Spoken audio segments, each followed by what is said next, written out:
Good morning. Good morning. Good morning. Happy 4th of July. You too. Actually, the last time we talked, I thought there were only 2 more sections. There's actually, after quads, which we're in the middle of right now, there's circles, there's solid geometry, there's coordinate geometry, which means, X, Y, coordinate geometry. And then there's counting and probability. And that's the last subject material that's different. So just to let you know. Okay. And do you know about how many sessions that might take to get through those? If we went ahead and... We're going through about 1 of these per session. Okay. So my guess is, let's see, circles 1, 2, 3, 4. We've probably got 4.5 more counting today. And then there is 1 complete practice test that we haven't looked at. But in terms of covering the basic math material, you're probably looking at 4.5 more sessions. Okay. All right. I'll probably have to get back with you on those. Okay. That's fine. Yeah. Okay. Whatever you want to do is fine. Okay. Let's just, I guess, pick up from where we left off. Unless you would rather jump to one of those other subject matters. No, actually, this would be fine. Okay. All right.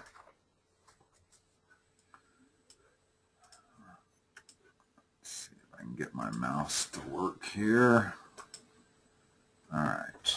How many sides does a polygon have if the measure of each interior angle is 8 times the measure of each exterior angle?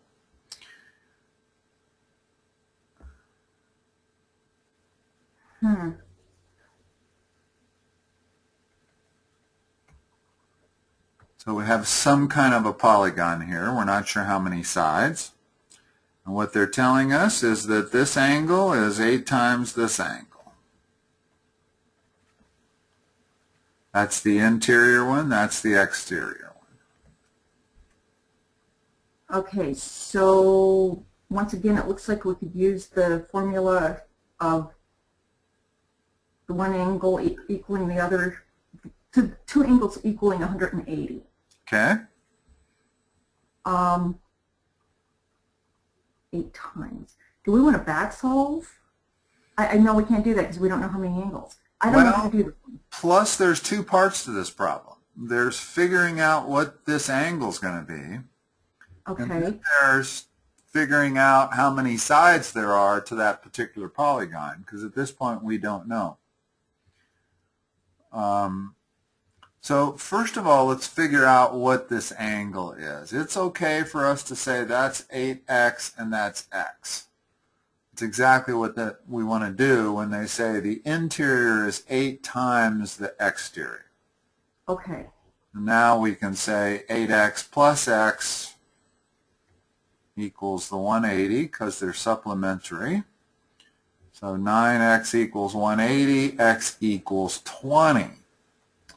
So now we know that's 20 and that's 160.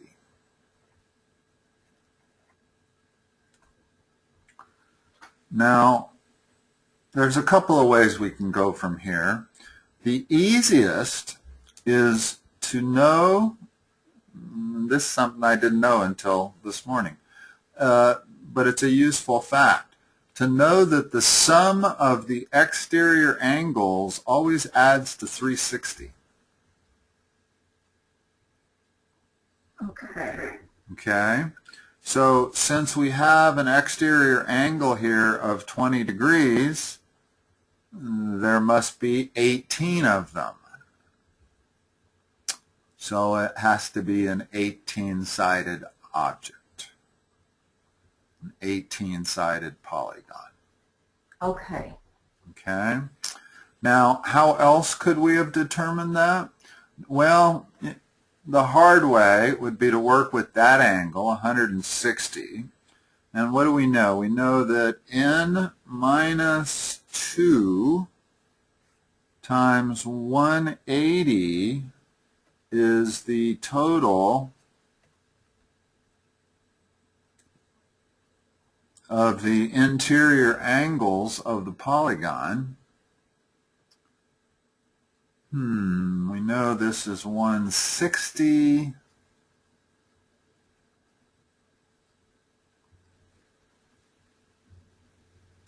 It's harder to do it that way. Much harder. I'm trying to think of how we would actually do that to come up with 18, because we have two variables here. We have the number of sides and we have the total degrees, but I don't know what the total degrees is. I just know one of them is 160. It's the total degrees divided by the number of sides, in fact. Well, that's a good, useful piece of information to know now that we know it, that the sum of the exterior angles adds to 360. Yeah, I did not know that either. Oh, that's useful, at least for that problem. Length of a rectangle is 5 more than the side of a square. The width of the rectangle is 5 less than the side of a square. The area of the square is 45. What's the area of the rectangle? Okay, my first inclination is to draw them both out. Let's draw the square first because we have the most information about it. Okay. What's the side length of the square? Area is side squared.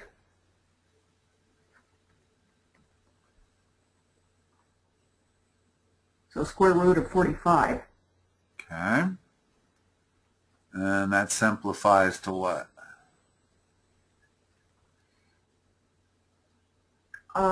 3. We may or may not need to simplify it. Okay, and I was going to say 3 root 5. Yeah. Let's simplify it and then see if we actually need to or not. Okay. Okay, now the rectangle.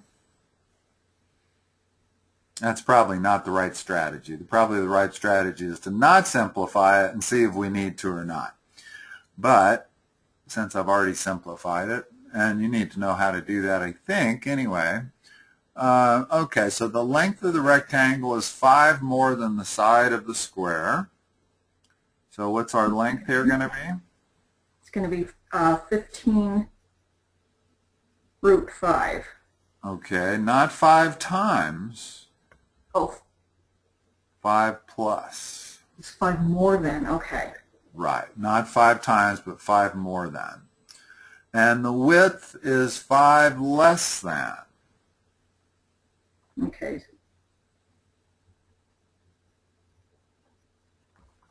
So the area of the square, of the rectangle is what?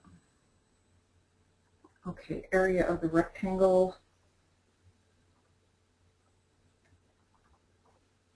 is going to be 5 plus root, or it's going to be 5 plus 3 root 5 times 3 root 5 minus 5. Yes, and notice I wrote it in the way such that this is the first term, this is the first term, and the plus 5 and the minus 5 are the second terms. And the reason I did is because this is now the difference of squares factored. So we know what this is going to be without foiling it. Whenever you have a plus b times a minus b, you're going to end up with a squared minus b squared. Okay? Okay. Without going through it, it's nice to recognize that. It saves quite a bit of time. And a squared, a is 3 root 5, so if I square 3 root 5, I got 9 times 5, so that's 45. And b squared is 25. So the area is 20. 20. Yeah.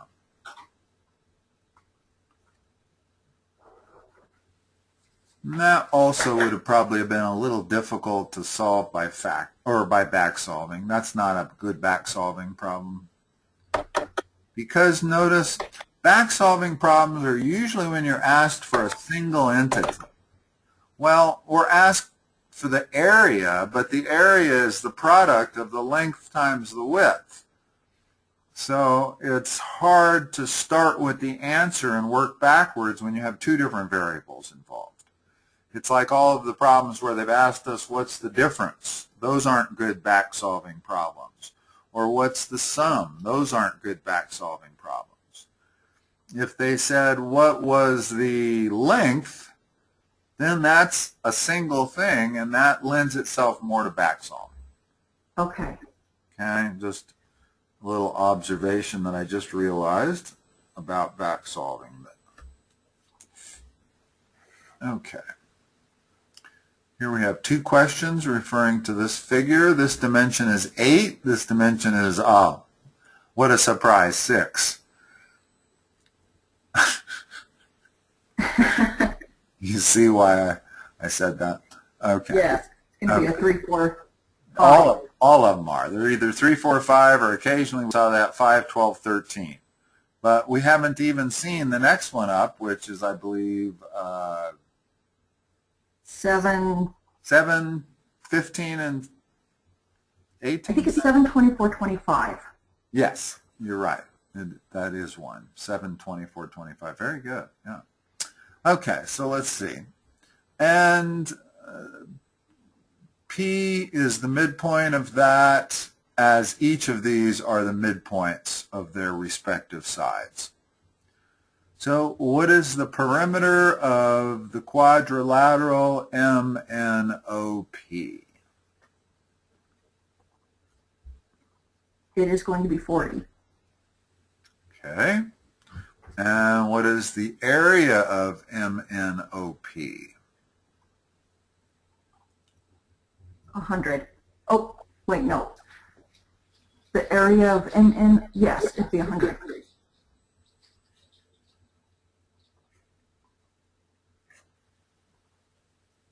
Because side squared? Question is, do we know that that's a square? And I don't think we do.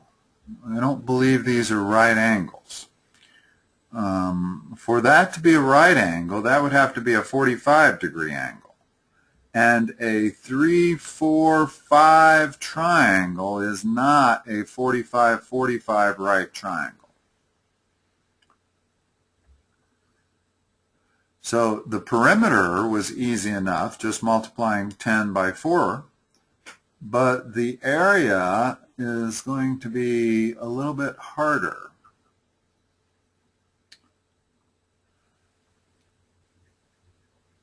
How can we find the area of this thing if we don't know whether it's a square or a rectangle even?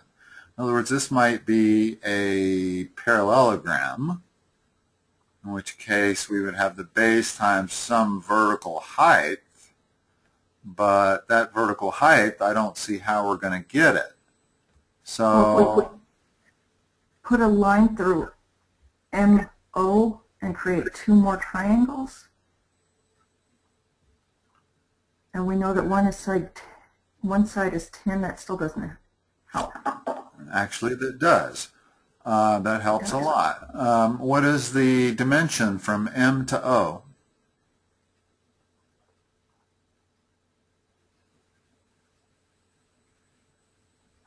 It's going to be 12.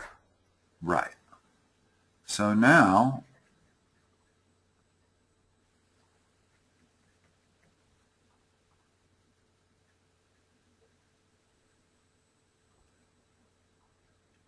I have 4 triangles that are each 6, 8, and 10 that make up that quadrilateral in the middle. Okay. So what's the area of the quadrilateral?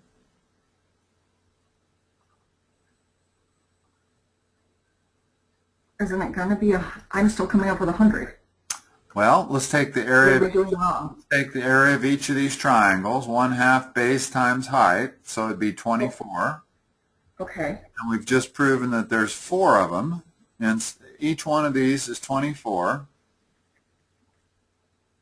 So there would be 92, adding them up.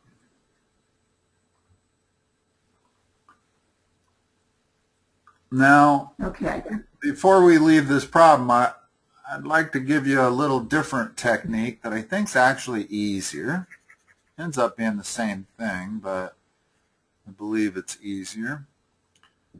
Notice that the area of this, if we look at this as a shaded area problem, and we know that shaded area problems are inherently subtraction problems. So how about if we took the area of the rectangle, which is 12 by 16, and we subtract out the area of each of these 4 triangles, which are each 24.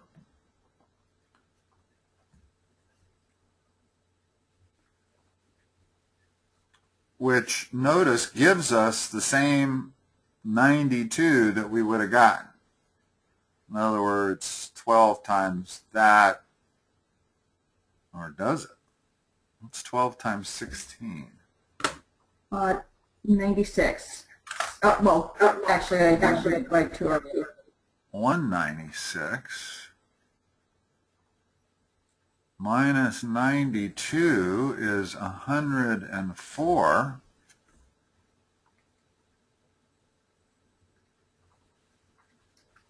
Well, 104 has to be the right answer. Is this 92 correct? Let's see, each one of these, 48. Well, 12 times 16 is actually 192. Ah, And then divided by 2 is 96. but we're not going to divide it by 2. We're going to divide it by, that is 96. So the first way we came up with it, it should have been 96. I made an error in math. And doing it the second way also comes up with 96. Thank goodness. Do you see the difference in the 2 ways? I think so. In the first way, we had to be able to, in other words, we had to go to all the trouble of breaking this inside diamond into 4 sections and figuring out the area of each section, or some variation of that. I could have figured out the area of this whole triangle, I guess, easy enough, and then multiplied it by 2. So that's one way to do it. But if you look at it as a subtraction problem, everything's already dimensioned for us here. In other words, I know what the area of these 4 triangles is. They're each 24, and I can figure that out really quickly. Then I guess I have to go ahead and figure out the area of the whole rectangle, which, okay, that's one additional step. I don't know. It's just another way of looking at it, I guess. I just wanted to point it out. Whichever way you like the best. I tend to think of this as a shaded area problem always. Yeah, that actually seems like it would probably be easier. Well, and shaded area problems are almost always subtraction problems.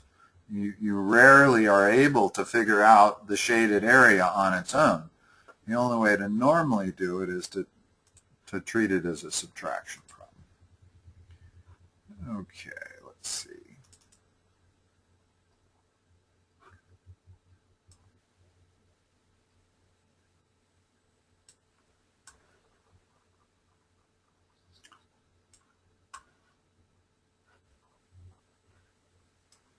Okay, that was the problem we just did. Okay. Oh, I see what happened. That other page was just the right side of the page.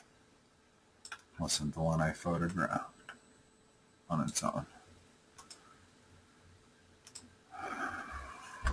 Okay, hold on. In the figure above, what is the sum of the measures of all of the marked angles.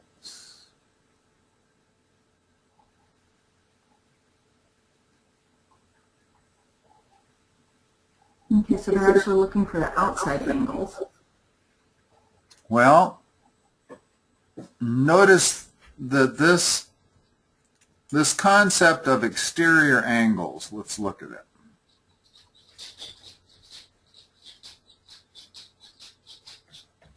This is the exterior angle. Okay?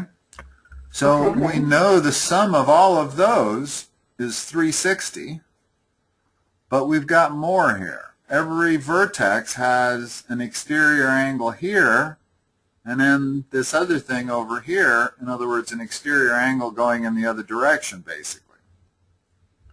Okay. So what are the total of all of these going to be? Well, it's 10 angles that are going to equal 360 still. Well, this one plus this one plus this one plus this one plus this one would equal 360. In other words, they actually have two exterior angles at every vertex. Okay. They have this one and this one. But they're equal. Notice that you have two vertical lines crossing here. So that exterior angle happens to be equal to this angle here. So we have 2 times 360, or Right, 720. Yeah. Okay. And that, again, takes advantage of that. It wouldn't be that hard to figure out. In other words, we know we have 1, 2, 3, 4, 5-sided figures, so it's 540 degrees. So each angle is 108, which means that angle is 72. So there is 10 times 72, or 720. In other words, we could work it from the inside. Most geometry, this concept of exterior angles is not that common. I tutor a lot of high school geometry students, and like I said, I'd never heard that the sum of the exterior angles is 360.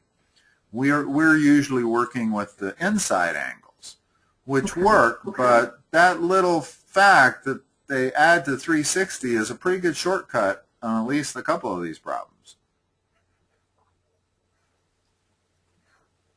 I wish I could do those in my head the way you are. Well,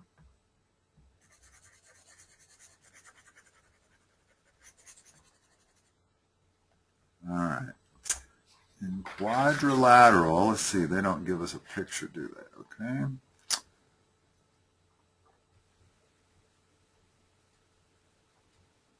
Okay, so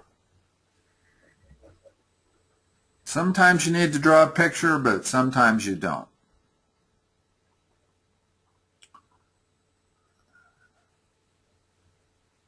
okay, so it looks like twice the average, so it looks like WXY. Good. Your first step was to label the other three angles. W, X, and Y. Gosh. Here. Okay. So if Z is 10 more than twice the average of the others, let's write what the average of the others is. It would be W plus X plus Y divided by 3. So now we're ready to put it into an equation. And since it's twice the average, we'd multiply that by 2. Like that. Oh, it's 10 more than twice the average, plus 10. Plus 10. Okay? So Z is 10 more. Remember, word problems usually put what you put on the right side of an equation first. They're famous for being 10 more, and you want to put that 10 at the end. Or if they say 10 less, you want to put minus 10. but this equation fits exactly those sentences.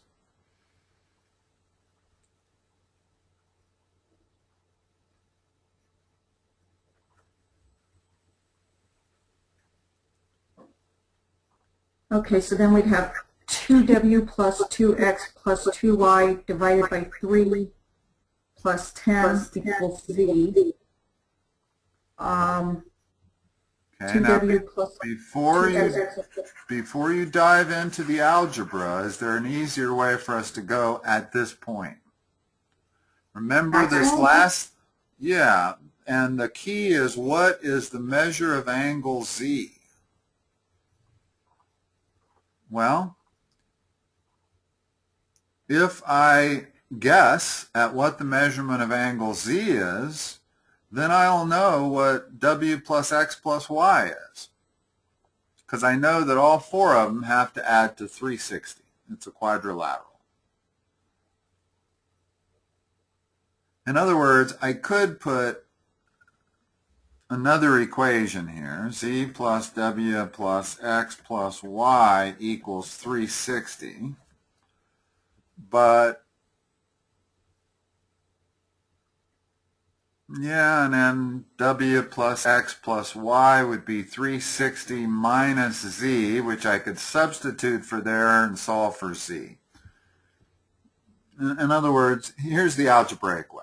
But after we do the algebraic way, or at least set it up, I want to show you the back-solving way and why it's probably going to be a lot faster. So if I solve this for z, no, I want to solve it for w plus x plus y.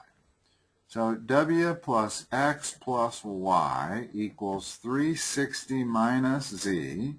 I'm going to go back up into this equation, and for w plus x plus y, I'm going to substitute that. So now I got z equals 2 times 360 minus z divided by 3 plus 10. Now I have one equation, one unknown. I can solve for angle z.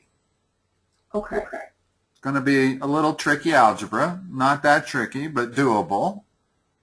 But now let's look at it from a back-solving point of view and see if it's not easier. Some of these back-solvings are interesting in the fact that you've got to get the equation set up first and then back-solve it. So where are we going to start here? I'd start with the 105. Okay. So if z is 105, what are the other three, the sum of the other three going to be? 75. So we got z equals... Oh, is that right? No, they got to add to 360. 360. So it would have to be 255. Yeah, 255. Okay. So now the question is z twice that average plus 10? Well, 255 divided by 3 is what? 85? 85, yes. Okay, so the average would be 85. Z is not twice 85 plus 10. Twice 85 would be 170 plus 10 would be 180. So Z is not 105. Do you think we need to go bigger or smaller? Based on what we just discovered. I think it's smaller. Well, notice that if we make z 100, this goes up. So 100 isn't going to be twice that number that just got bigger plus 10. In other words, we're going to have to go bigger. Okay. Okay, it's not that easy to see here, but it's seeable. And if you made a mistake and thought that we needed to go lower, then you should test out 100 rather than just assuming it. Because you're not 100% sure that we got to go lower. And if that's the case, you should always go ahead and test that lower one. When you test that lower one, you'll discover that doesn't work either, which means we went the wrong direction. The next thing to test is 135. So if z is 135, then w plus x plus y must be 225. 225 averages 75. So is 135 2 times 75 plus 10? No. No. Now, we're still not big enough. We know that answer E is correct. Okay. And we don't really have to check it. But just for verification, if that's 150, this is 210, this average is 70, twice that 70 is 140, plus 10 gives us the 150.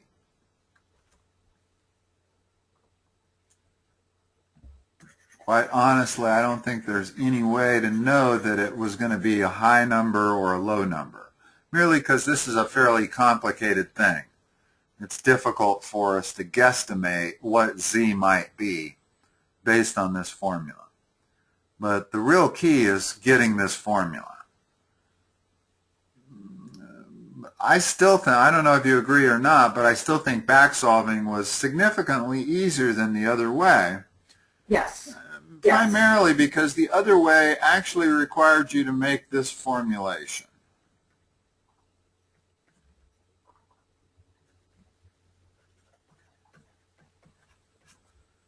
And I guess you kind of have to make that realization whether you're back solving or algebraically solving. It's just, it comes intuitively into the mind, I think, easier when you're back solving. In other words, if I'm guessing angle Z, well, I can figure out what the other three must add to. So,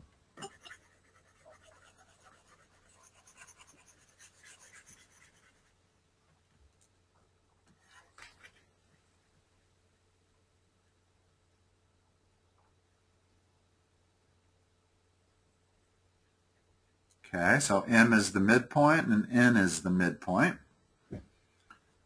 So what is the perimeter of the, and this is a square. So what's the perimeter of the figure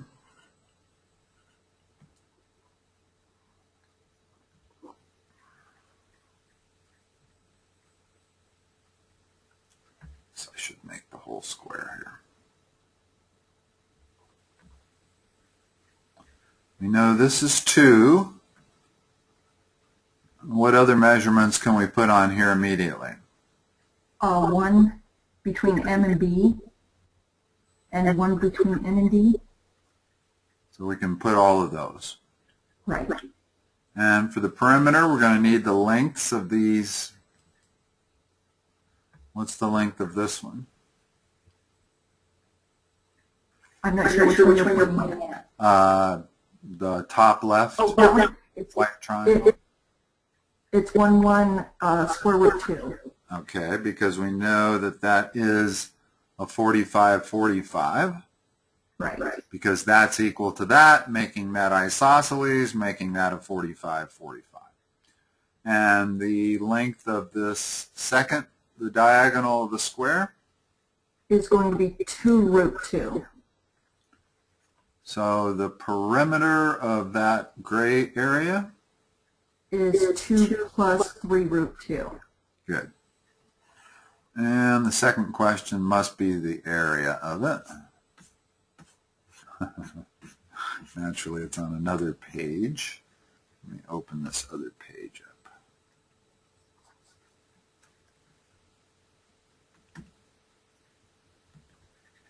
What is the area of the shaded region? You knew that one. Well, all of them. That's the 2 questions they've asked us on every one. What's the perimeter and what's the area? We don't need to back solve it. We need to just figure out how we're going to figure out the area of this thing.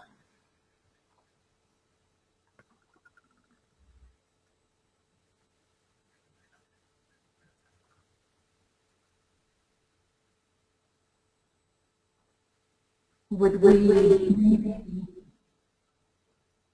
figure out the area of A, B, and D, and the area of A, M, and N, and then subtract? There you go. Or, yeah, or you could just figure out the area of the square and subtract that triangle plus that triangle. Okay. Notice that it's not particularly easy to figure out the area of this. That is a trapezoid, but to figure out the area of a trapezoid, we need the average base times the vertical height, and figuring out that distance right there, if you can see my cursor, in other words, the vertical distance here, that's not going to be terribly easy. I mean, I guess we could construct a triangle to do it, but I think that this is clearly a shaded area problem. So what's the area of that little triangle? The upper left white triangle? It's going to be root, well, let's see, half of root 2. No, it's the base, half of the base times the height. So it's going to be 1/2. In other words, this triangle right here has a base of 1 and a height of 1. Okay. So its area is 1/2. What's the area of this triangle over here, the larger white triangle? 2. So now it's a piece of cake. We're not working with anything but, we're not working with any of these square roots of 2 numbers. In other words, the area of the whole square is 4 minus the area of the 2 triangles, which is 2.5, half for up here and 2 for down there. So the area of that region is 1.5. Okay. 1.5.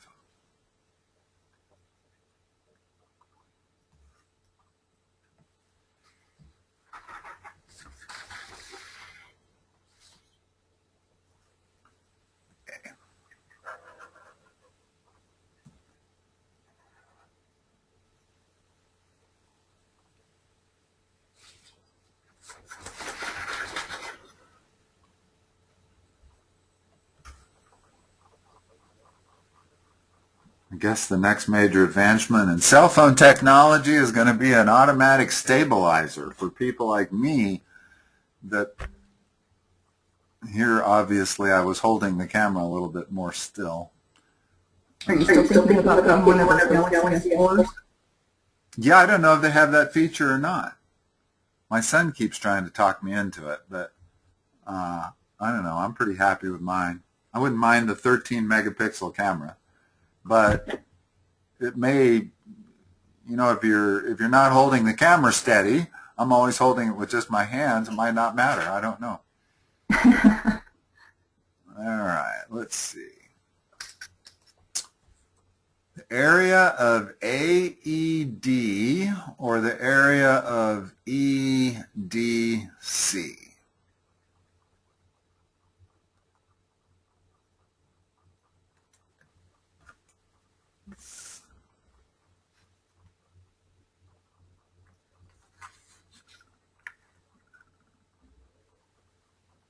My first inclination is that they're equal since we have the diagonal. But since we don't have any measurements, well, let's draw this.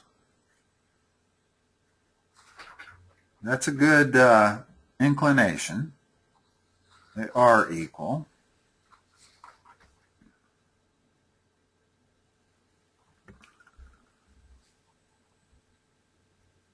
If this is the width and this is the length, so what is the area of triangle number 1 based on length and width?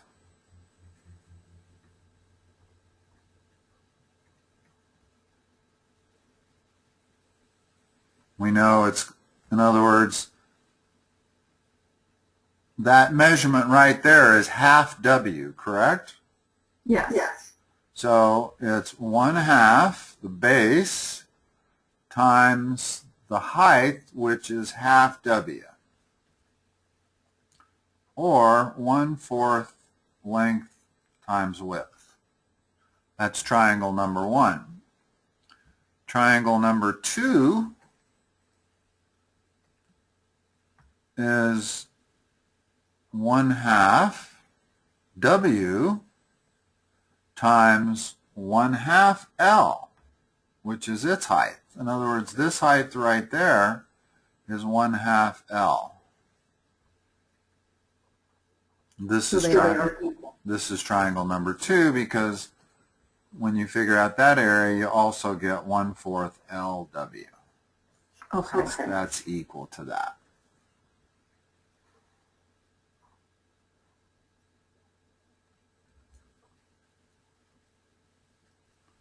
And I suppose another way to do that would have been to pick numbers. Instead of using L and W, you could have actually picked a triangle or a rectangle, 4 by 6, and figured it out what the area of each of those was.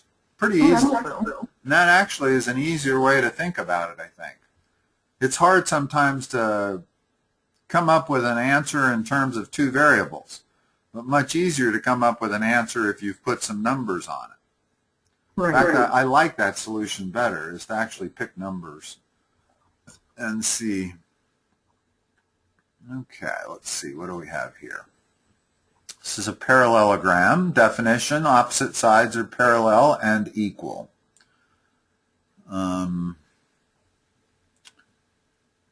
Diagonal WY, the short, or this diagonal, or what appears to be the longer diagonal. But this is 80 degrees, this is 100 degrees.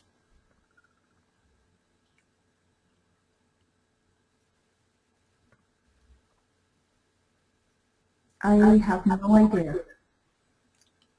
Okay. If you didn't have any idea, does the picture, the drawing, give you an idea? Because the drawing has to be drawn to scale. We can see that that's parallel to that and that parallel to that, so there's no real way for them to not draw it to scale. Okay. So I'm assuming that the angle of W would also be 100 degrees. Correct. The key here is to picture what happens as this angle here is bigger than this angle here. Okay. Well, let's draw an extreme case. In other words, we know that if that's 90 and that's 90, the 2 diagonals are equal, right? Because it's a square then, or a rectangle rather. But as we make it into a parallelogram, let's make it a very severe parallelogram now.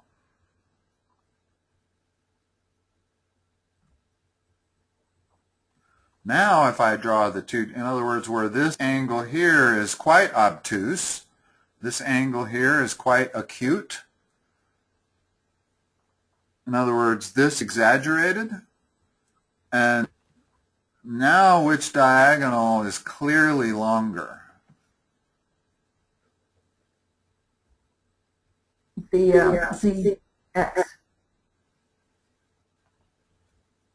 Right. And that logic is perfectly satisfactory here. In other words, as we squeeze the parallelogram from the top, making this angle smaller and this angle bigger, you can see that this diagonal gets much longer than this diagonal. Okay.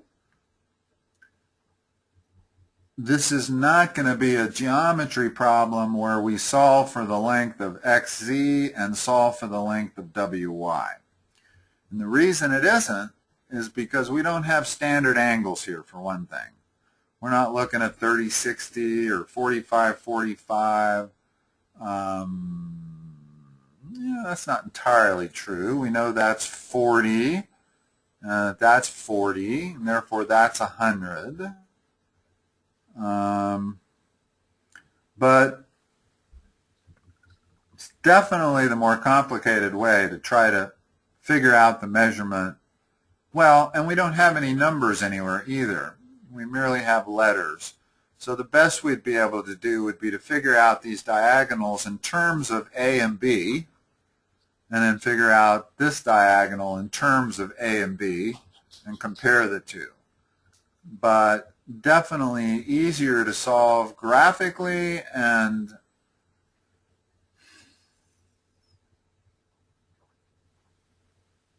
yeah.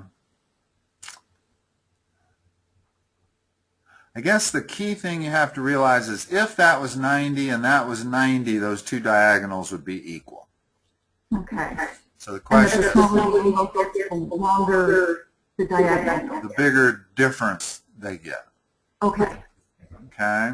Well, the other thing about a parallelogram is adjacent angles are always supplementary. So if this is 80, we know this is 100. If this is 100, we know this is 80. This is 80, we know this is 100. And opposite angles are always equal. But adjacent angles are supplementary, opposite angles are equal. Okay. All right. I don't know what else to say about that picture.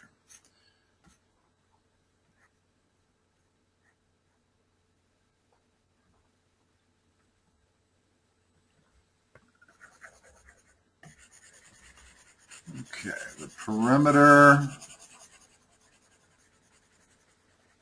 of a 30, 60, 90 triangle,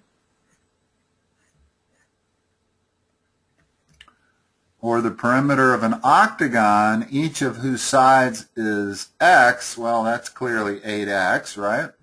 Yes. Okay, and if the shorter leg is 2x, what's the longer leg? 4x. No, remember this is a 30, 60. It goes 1, square root of 3, 2. So the hypotenuse, oh, I said, when I said longer leg, you heard longer side. So Yes. that is 4x. What's the longer leg? In other words, when you have a right triangle, you have a short leg, a long leg, and then the hypotenuse. Okay, it's 2x root 3. It's actually 2 times root 3 x. Oop. What am I doing? Talk. I can't chew gum and talk at the same time. 2 root 3 times x. In other words, the coefficient of x is 2 times root 3. Okay. So what's the perimeter of this one? And do you need to figure it out exactly? You don't really. You just need to figure out whether it's less than or greater than 8x. It's going to be greater. Right. In other words, we don't have to do the math here of adding 2 plus 4 plus 2 root 3 and transfer that to a number. We can see instantly that this is more than 8x.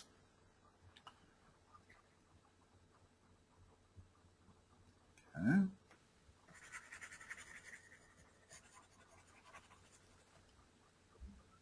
Perimeter of a rectangle whose area is 50, or the number 28.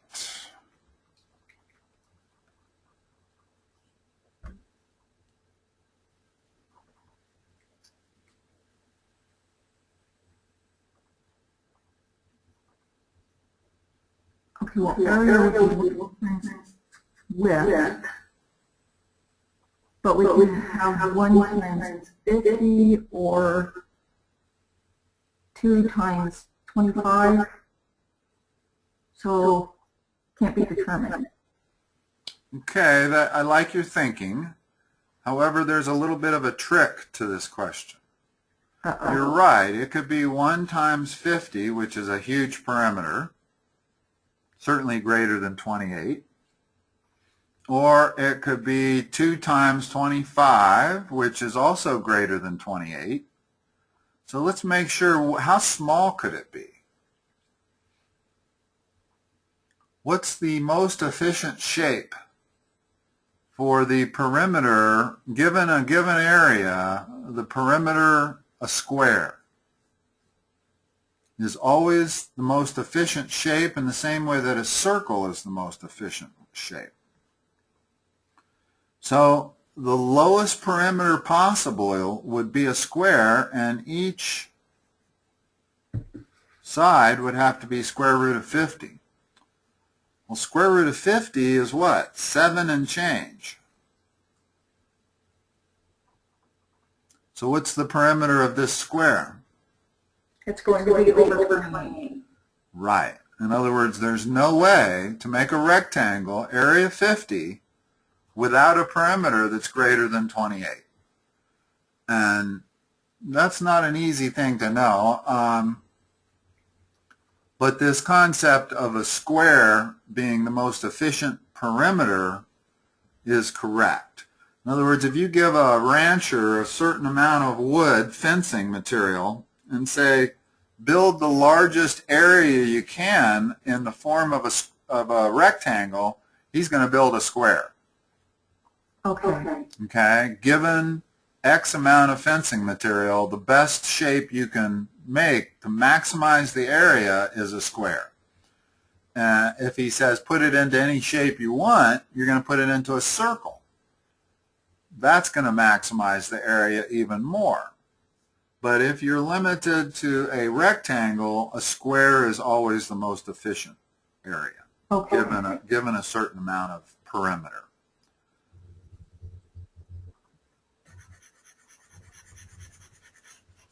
So if they'd have said area 48, you couldn't have determined it. Okay. Okay, because then each side of the square would be less than 7. So the perimeter of a square, area 48, is going to be less than 28. But you could make it more than 28.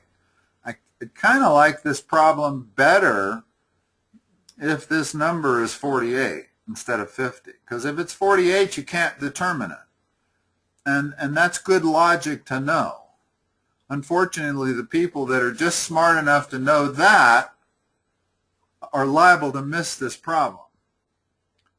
Because in general, my first guess is always going to be you can't determine on this. Because given the area of a rectangle, you can make its dimensions pretty much anything you want to affect the perimeter.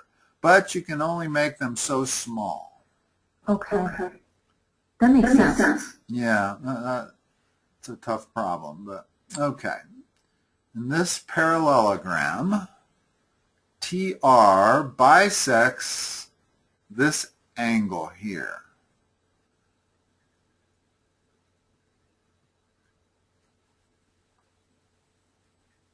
So is angle A bigger or is 2B bigger?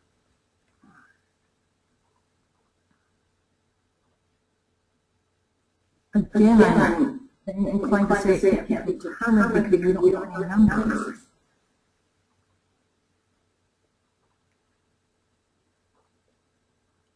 Well, what we know about this angle here is it's the same as this. And if this bisects it, then this little angle is 1/2 A. So, does that matter?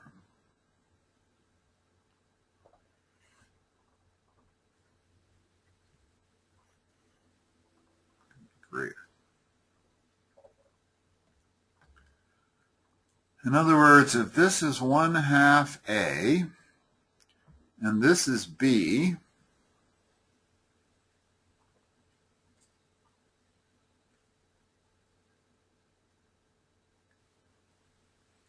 and this is 180 minus A,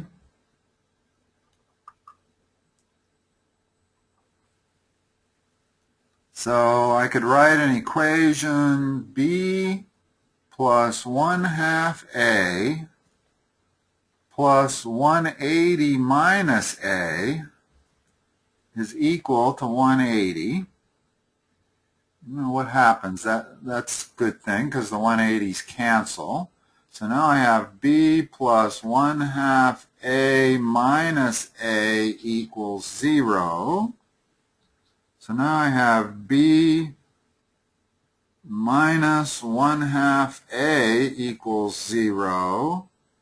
And now I have B equals 1/2 A, or A equals 2B. I would have never done that one. Equal. Well, I didn't get it either. I didn't know the answer. I hadn't looked in the book on this one. But what I decided to do is just start labeling stuff that I could label. In other words, I knew I could label this angle here. You can see my little hand here pointing. Yes. I knew I could label that based on that. And I knew I could label that because two adjacent angles of a parallelogram are supplementary.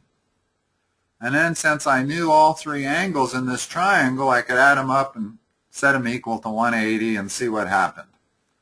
And so I just kind of followed my nose without knowing, and accidentally got to a point where I could relate A with B.